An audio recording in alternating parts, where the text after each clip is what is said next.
नमस्कार दर्शकों, हमारे इस खास कार्यक्रम में आपका स्वागत है। हमारे साथ स्टूडियो में मौजूद हैं ज्योतिषाचार्य अतुलन जी महाराज। आज हम महाराज जी से बात करेंगे ज्योतिष शास्त्र में किस ग्रह को किसका आधिपत्य दिया गया है। महाराज जी, आपका बहुत बहुत स्वागत है। महाराज जी, ये बताइए, ज्योतिष शास्त्र के अनुसार किस ग्रह को किस तत्व का आधिपत्य दिया गया है? जैसे कि 5 तत्वों से आपके मूलभूत शरीर का निर्माण हुआ है जी। और 5 तत्वों के अंतर्गत आपके संसार में जो भी प्राणी जीवित हैं या सुचारू रूप से जीवन का निर्वहन कार्य चल रहा है, इन्हीं 5 तत्वों के माध्यम से चल रहा है।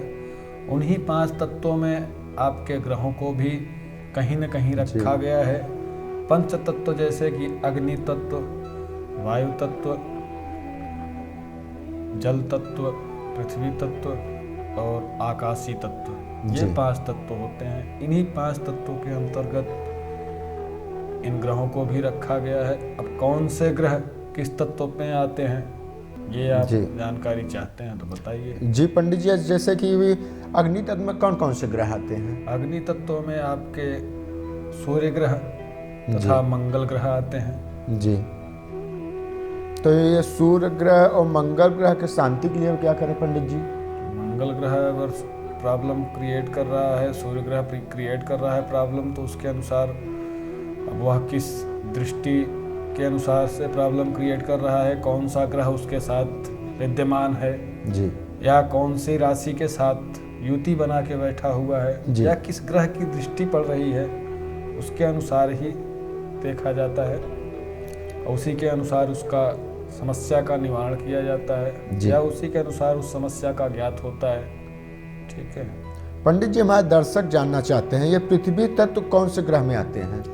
पृथ्वी तत्व आपका पृथ्वी तत्व में केवल बुध ग्रह आता है जी, जो कि बुद्धि और बल तथा पराक्रम का कारक माना जाता है जी, जो कि इस पृथ्वी पे इन्हीं की आवश्यकता होती है मूलभूत रूप से। जी। ठीक है। पंडित जी, ये बताइए, वायु तत्व में कौन से ग्रह आते हैं? वायु तत्व मतलब कि हवा। जी। हवा के तत्व में विद्यमान केवल शनि ग्रह तथा राहु ग्रह आते हैं। जी। ठीक है, शनि ग्रह और राहु ग्रह आपके वायु तत्व में आते हैं। पंडित जी, एक कॉलर हमारे साथ जुड़े हैं। हेलो जी, कहाँ से अपना नाम बताएं? जी। हाँ जी, शुभ नाम आपने क्या बताया? दुर्गेश पांडे जी, बताएं क्या जानकारी चाहते हैं आप?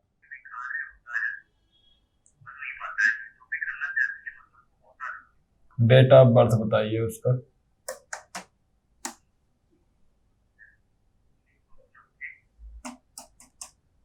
जी, टाइमिंग, वो डेट क्या है, मंथ क्या है? 25 फरवरी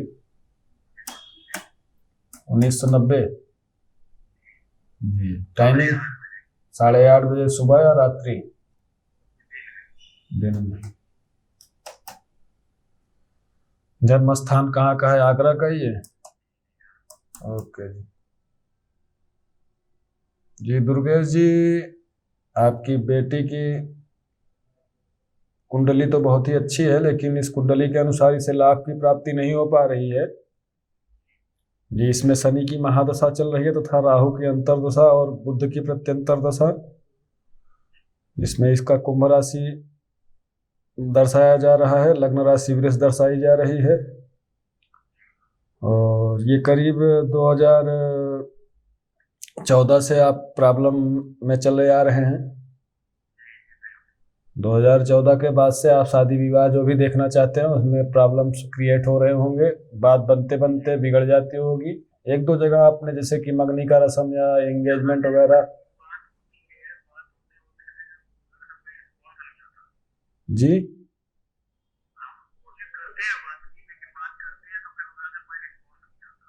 जी, रिस्पांस नहीं आता है ना। एक दो जगह ऐसा भी हुआ होगा कि एक दो बार आपकी शादी बिल्कुल डेट तय हो गई होगी, मंगनी का रस्म भी पूरा हो गया होगा, फिर भी प्रॉब्लम क्रिएट हो गई होगी। जी, जब से राहु और बुध की युति बनी है तब से ऐसा प्रॉब्लम भी क्रिएट होना शुरू हो गया है। और कहीं न कहीं मांगलिक दोष भी दर्शाया जा रहा है। जी,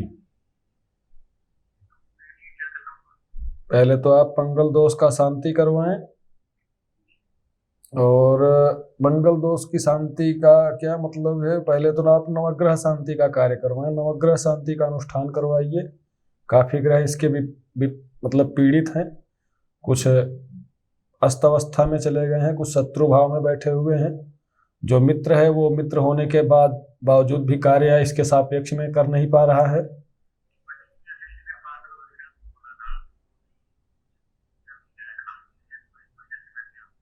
जी, आवाज आपकी क्लियर नहीं आ रही है। हाँ जी,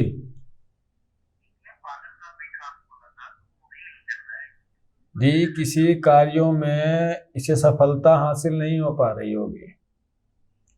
पढ़ाई लिखाई में भी बहुत अच्छी रही होगी पहले, लेकिन उसके अनुसार उसे वहाँ भी रिस्पांस नहीं मिला होगा। और जैसे कोई काम धंधा करना चाहती है उसमें भी फल की प्राप्ति नहीं हो पाती है, चलते चलते बंद हो जाता है वो काम। इसमें आप इसके लिए नवग्रह शांति का अनुष्ठान करवाइए, साथ साथ मंगल दोष का निवारण करवाइए। बट वृक्ष या पीपल मतलब या शालिग्राम भगवान के साथ बट वृक्ष के पास या पीपल वृक्ष के पास मतलब एक शादी का कार्यक्रम मतलब जो होता है नॉर्मली ढंग से आप उसको करवाइए। उसके बाद आप शादी का काम करिए, या तो फिर आपको मांगलिक लड़का कहीं मिले तो उसके अनुसार ही आप उसकी शादी उसके साथ करवाइएगा। ठीक है, मांगलिक लड़का अगर आपको नहीं मिलता है तो उसके लिए आप मंगल शांति के लिए पहले आप शालिग्राम भगवान से या बट वृक्ष से या पीपल के वृक्ष के साथ आप शादी का कार्य पूर्ण करवाएं नॉर्मली ढंग से। उसके बाद आप जो है किसी भी लड़के के साथ आप शादी करेंगे तो कोई दिक्कत नहीं होगी। ठीक है, नवग्रह शांति का अनुष्ठान करवाइए, सारे कार्य आपके सिद्ध होना शुरू हो जाएंगे। ठीक है, जब तक आप ये नवग्रह शांति का अनुष्ठान नहीं करवाएंगे तब तक आपके घर में प्रॉब्लम क्रिएट जो हो रही है वो हमेशा बरकरार रहेगी। इसका निवारण केवल यही है कि आप नवग्रह शांति का अनुष्ठान करवाइए। नॉर्मली उपाय करने से कोई बेनिफिट होने वाला नहीं है, क्योंकि काफी दिनों से आपके घर में समस्या चली आ रही है। ठीक है जी, करीब ये 8-10 साल से ऐसे चले आ रहे हैं। प्रॉब्लम लड़की के ही लिए नहीं, और भी प्रॉब्लम कई एंगल से मतलब कई दिशाओं से देखा जाए तो हर जगह से आपको प्रॉब्लम चल रही होगी। जी, आप जी ठीक है, आप करवाइए, देखिए। ओके, राम राम जी। अच्छा पंडित जी, ये बताइए, जैसे कि हमारे दर्शक के माध्यम से सवाल आया, तो जल तत्व में कौन कौन से ग्रह हैं? जल तत्व में आपके चंद्रमा और शुक्र ग्रह दर्शाए जाते हैं, जो शांति का प्रतीक होता है जी, सुख संपत्ति का भी कारक माना जाता है जी। तो जल तो वैसे भी शांत का रूप, शांति रूप का कारक जी। होता है। तो जल तत्व में आपके शुक्र ग्रह और चंद्रमा ग्रह आते हैं जी। ठीक है, जो कि सुख संपत्ति का कारक और मन का कारक होता है। जी। चंद्रमा आपका मन का कारक, शुक्र आपका सुख संपत्ति का कारक, पति पत्नी के सुख का कारक, ये आपका शुक्र ग्रह होता है जी। ठीक है। पंडित जी ये बताइए, क्या आकाशीय तत्व ग्रह का क्या उपयोग हो सकता है? आकाशीय तत्व में आपके गुरु आते हैं जी, तथा साथ साथ केतु भी आता है। जी, लेकिन केतु के लिए ज्योतिष शास्त्र में कहीं न कहीं अपवाद भी दिया गया है। जी, बाकी आकाशीय तत्व में गुरु तो एकदम कंफर्म है, जो कि आपका मार्गदर्शक होता है। जी, किसी भी रूप में आप मतलब किसी भी दिशा से आपको मार्ग दर्शाने का कार्य करता है। जी। केतु अपवाद में है लेकिन आकाशीय तत्व माना जाता है, क्योंकि अब इन चारों तत्वों में उसका कोई रोल नहीं है। तो पांचवा तत्व आपका जो बचा ये आकाशीय तत्व, उसमें जब गुरु बच रहा है तो गुरु तो है ही, साथ साथ केतु के लिए अपवाद है, लेकिन केतु भी है आकाशीय तत्व में ही है। जी। ठीक है। तो राहु केतु शांति के लिए क्या करना चाहिए पंडित जी? अगर राहु केतु प्रॉब्लम क्रिएट कर रहे हैं, उनकी शांति के लिए आप कुछ जानना चाहते हैं जी। तो राहु केतु के लिए तो जैसे कि गाय को हरा चारा डालना, जी। जितना मात्रा में हो सके खिलाओ। गरीब निर्धन को हरे वस्त्र का दान करना, जी। हरे अन्न का दान करना। जी। और एक सबसे सटीक उपाय यह है राहु के लिए कि जैसे कि आप रिक्शे से सफ़र करते हैं, जी। जो साइकिल वाला रिक्शा होता है, जी। जो आपको बिठा के सवारी छोड़ता है, उससे आपने जैसे कि तय किया 10 रुपए में, एग्जाम्पल के तौर पे मान लीजिए जी। आपने उसे 10 या 20 रुपए में तय किया, और आप अपने उद्देश्य पे या मंजिल पे पहुंचने के बाद उसे उतना ही दोगे जितना तय किए हो। जी। अगर उससे बढ़ के आप देते हैं, जैसे 20 रुपए में आपने उसको तय किया है, बाय द वे उसको 30 रुपए आप दे रहे हैं, 10 रुपए आप ज़्यादा दे रहे हैं ना, उसके अंतरात्मा से आपको आशीर्वाद मिलेगा। उससे तगड़ा राहु शांति का मतलब कोई उपाय नहीं है।